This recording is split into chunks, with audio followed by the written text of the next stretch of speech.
hard to see the whole plan of Piazza del Popolo when I was just standing in the corner trying to guess the dimensions and trying to see if it's an oval or a circle or what's happening with the geometry when I didn't even know how to sketch in the beginning in the first place. It was really difficult to find the proportions of like the obelisk and everything like that without measuring it, and we've never really been taught how to measure it, so that was helpful. And then it was also, like Sarah was saying again, it was hard to stand in one tiny place but then have this whole huge oval that we had to draw, so we had to learn that you have to like walk around and look at everything and find different perspectives of everything and whatnot.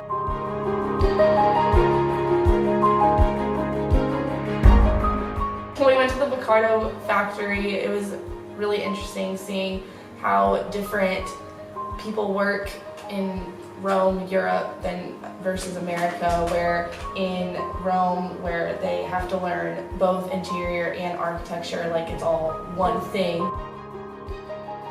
I also thought it was interesting how they designed their offices to be like really community style, and like this I thought their personality of their firm came out in the way that they designed their offices, in the different ways that they displayed their projects, and everything that they did really describes their design personality.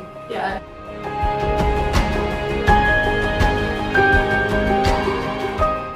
Something that was really present, like one of the most present ideas throughout the Max Museum, was the fluidity, and it was shown several times. And when you first walked into the building, you could see all the stairs that were winding, and you could see the like consultation desk or the front desk that you can that was in like a curved U shape, and also you could hear above you were like there were like drips of water, just to like reinforce that fluidity idea.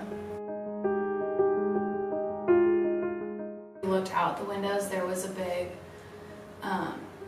courtyard that Francesca described as being open to the public, and like people just go hang out there and just have coffee, and it like being a gift to the neighborhood, and just being a place for locals to like gather and hang out and have drinks and whatnot. not just a touristy. Not just being like a modern art museum.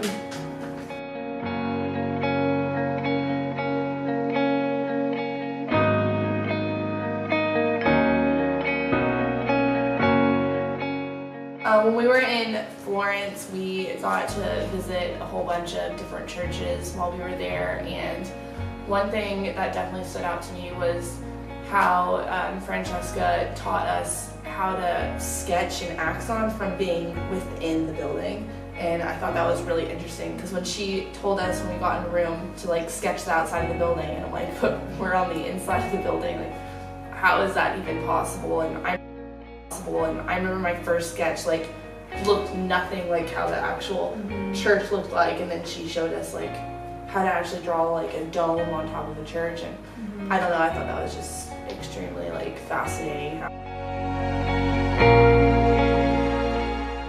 The Fashion Museum in Florence, it was very interesting to see how the mirrors like played a big role in each room. Although the spaces might have been like really small, it made the space very open, and you kind of got like a 360 view of each piece of the dress. So that was something to take into consideration whenever you're designing a space in the future. Sparkly dress, when he was showing us like the phone across it, how it looks in different lighting. The lighting it can change the way someone sees a dress. Right. Like you can like it or dislike it. Like you could hate it in one lighting and love it in another.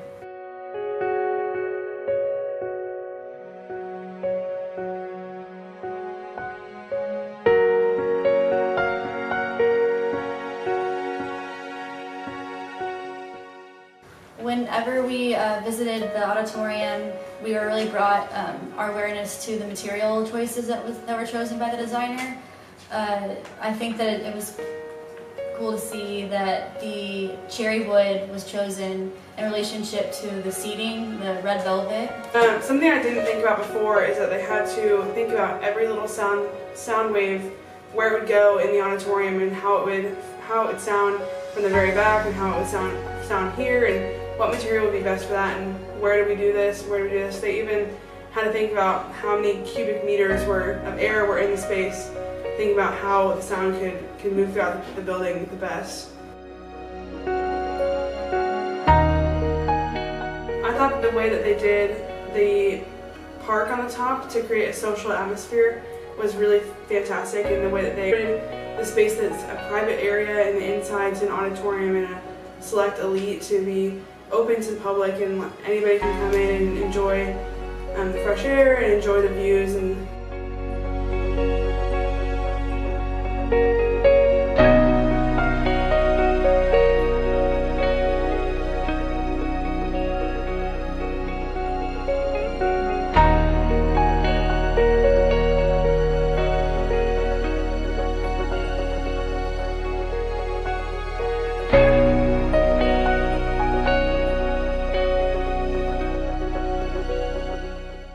when you walk into Findie, you immediately see this amazing staircase that you immediately see when you walk in, that has the beautiful red marble that you see in a lot of churches. And then if you turn and look at the wall, that's where you see almost like the facade of the Colosseum kind of warped into the wall. Findie really cares about the Roman culture, and you definitely feel that when you walk into the store and how caring and genuine they all are just through the interior of the store. Like you can just tell how they are as people just through like the interior, which is pretty incredible.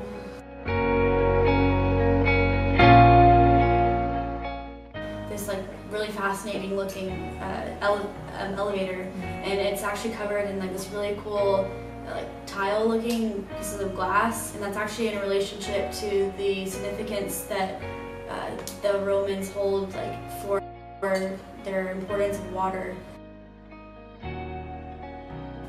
Building the Findie headquarters it's called the Square Coliseum, but it was built for Mussolini because his name and surname fit perfectly within like that's how many columns or arches there are in the facade, but that was built for him and Findie bought it. Like a bridge into their offices, and they said they changed that one part, but they saved the original, like they still have it, like they didn't just throw it out, like they still have the original piece of that bridge going into the office. They just made it more modernized, but they saved the original because how important that is to keep things like that, basically.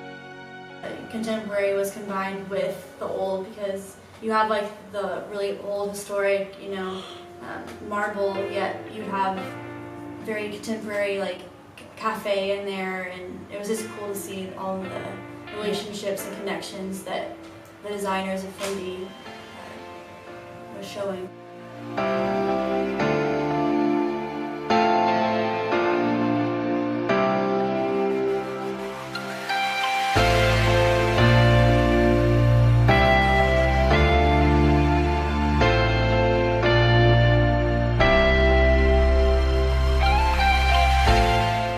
In our experience in Venice, there was a lot of emphasis on the combination of old with new. It was seen in almost every space we went into. I was really brought aware to the fact that you can really respect while also embrace the old with the new.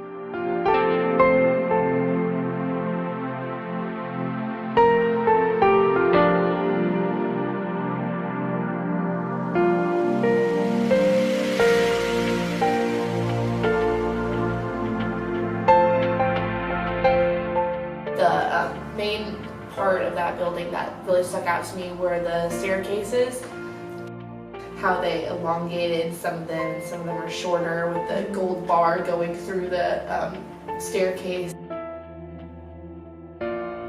One thing I really liked about the Palazzo Grassi was the material selection and how the designer really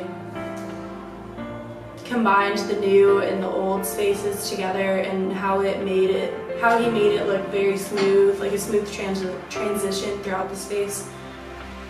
Another thing that I thought was really interesting, which is also something Francesca pointed out, is that the space we were in was technically a triangle, and we saw that on like the fire escape plan. We could see that the space that we were in was actually a triangle, but standing in the space, you can't really tell that it's a triangle.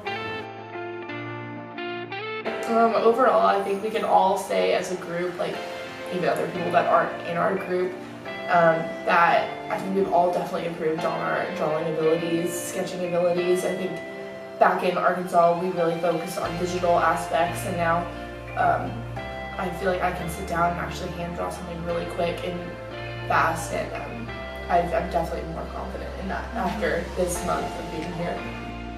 And definitely like being here, seeing different culture and how they do things versus how we have been taught things really opened my eyes.